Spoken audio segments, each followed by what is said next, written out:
Assalamualaikum warahmatullahi wabarakatuh. Saya atas nama Martin Luther Anapali, NIM 2018 120 220. Di sini saya buat video mengenai di mana kita dengar bersama adanya COVID varian baru di India, dan hal ini mendapat respon dari pemerintah Surabaya yang menyebabkan akses pintu jabatan Suramadu arah Surabaya ditutup dengan pengendara diwajibkan tes swab di tempat. Tentunya ini sangat dilematis karena di mana munculnya COVID dengan varian baru di India yang sangat ganas dari virus-virus sebelumnya, dan ini mendapat respon. Saya sepakat sekali mendapat respon kepada pemerintah Surabaya di mana tutup akses jalan, karena itu salah satu cara untuk dapat mencegah penyebaran virus varian baru yang muncul pada saat ini. Saya sepakat sekali, dan bagi pengendara diwajibkan tes swab di tempat, itu saya sangat sepakat sekali karena di mana dapat mencegah penyebaran seperti itu. Dan adanya saya harap kepada teman-teman semua maupun masyarakat Indonesia pada umumnya, kita ikuti anjuran pemerintah, kita ikuti protokol kesehatan. Jadi saya harap kepada teman-teman pada umumnya masyarakat, ikuti apa kata pemerintah dan ikuti protokol kesehatan, karena keputusan pemerintah itulah yang terbaik buat masyarakat pada umumnya. Jadi baiknya cuma sedikit saja tanggapan saya mengenai adanya varian baru di India. Jadi kita tidak bisa pungkiri, saya harap teman-teman kita doa bersama sehingga biarlah badai ini berlalu supaya kita kembali seperti di tahun-tahun sebelumnya. Mohon maaf jika ada kesalahan kata atau penyampaian yang kurang berkenan. Mohon maaf. Sekian dan terima kasih.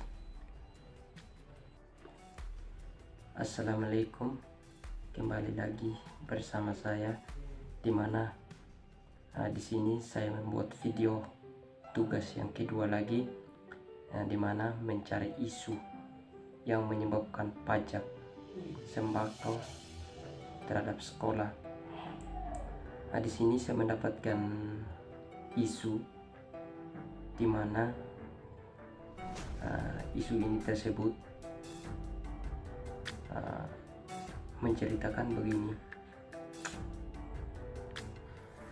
Impian bapak usia 40 tahun yang hidup di bawah garis kemiskinan di pinggiran ibu kota sebenarnya sederhana. Mereka hanya berharap mulut dan dapur bisa tetap ngibul. Namun sayang, adanya rencana pemerintah untuk menaikkan pajak pertambahan nilai tembakau hingga pendidikan, impian untuk tetap ngabul rasanya semakin sulit untuk digapai miris.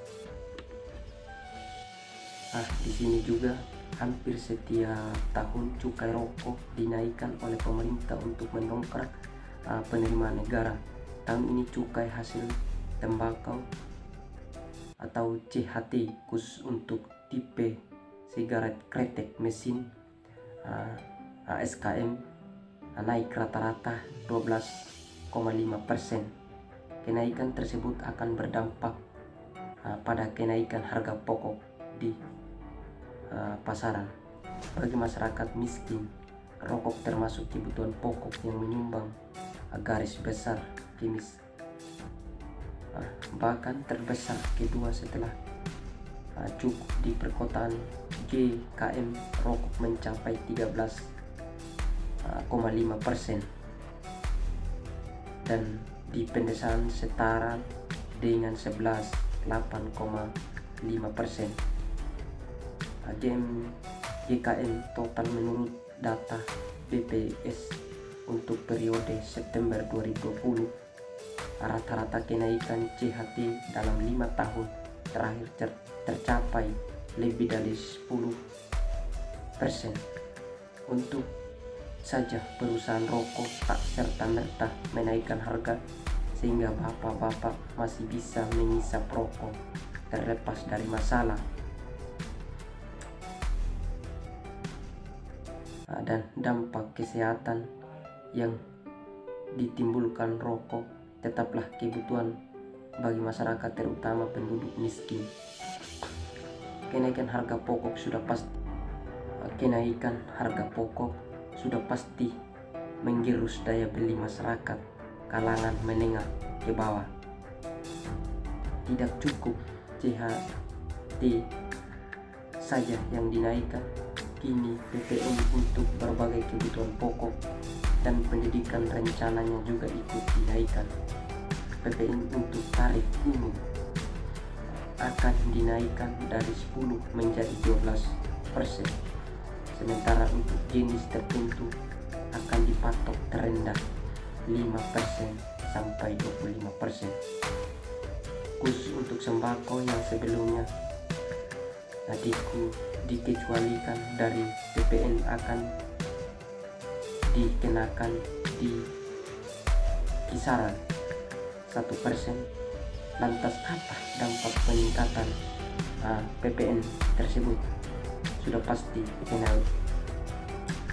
pasti kenaikan kebutuhan hidup bagi masyarakat tanah air. Peningkatan PPN juga memiliki konsekuensi pada peningkatan GKM. Padahal GKM mencerminkan pengeluaran minuman untuk kebutuhan pokok, baik untuk makanan. Dengan asumsi semua sembako kena PPN 1%, pendidikan 5%, dan sisanya 2%, maka berdasarkan perhitungan tim riset CNBC Indonesia akan dinaikkan GKM sebesar 1,61% atau setara dengan Rp 7.383.000 kapita per bulan. Jika menggunakan acuan GKM September 2020, tentunya bagi masyarakat pada umumnya adanya resah, karena dimana sudah dilanda dengan COVID-19 saat ini, dan dimana juga kebutuhan pokok pada umumnya semakin naik, semakin ganas virus ini, dan semakin naik juga kebutuhan pokok yang mereka ingin beli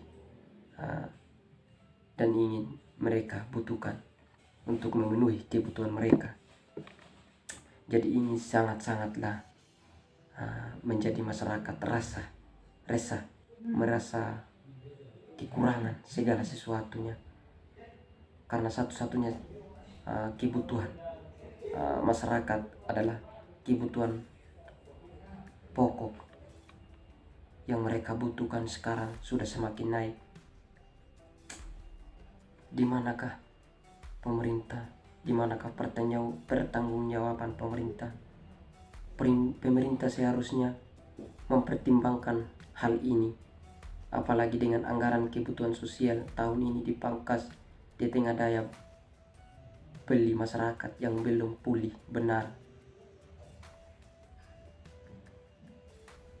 Sedihnya lagi ketika masyarakat miskin cenderung dipajak, orang-orang kaya yang ngemplang pajak justru malah diampuni lewat wacana tanya amnestinya. Rencana kebijakan ini menimbulkan pertanyaan besar tentang kepada siapa sebenarnya pemerintah berpihak.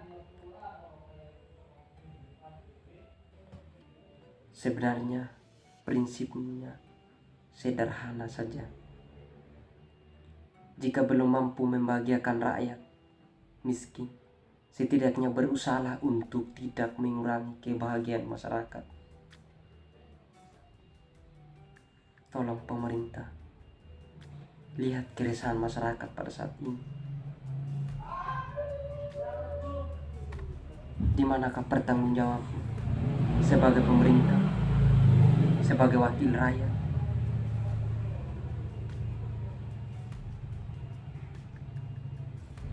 Kebahagiaan masyarakat, kesusahan masyarakat ada di tangan pemerintah.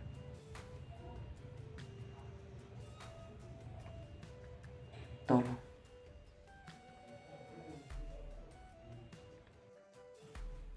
Sekian penyampaian materi dari saya. Jika ada salah kata, jika ada salah dalam pembicaraan, jika ada salah penyampaian, mohon maaf. Karena saya adalah manusia biasa. Terima kasih.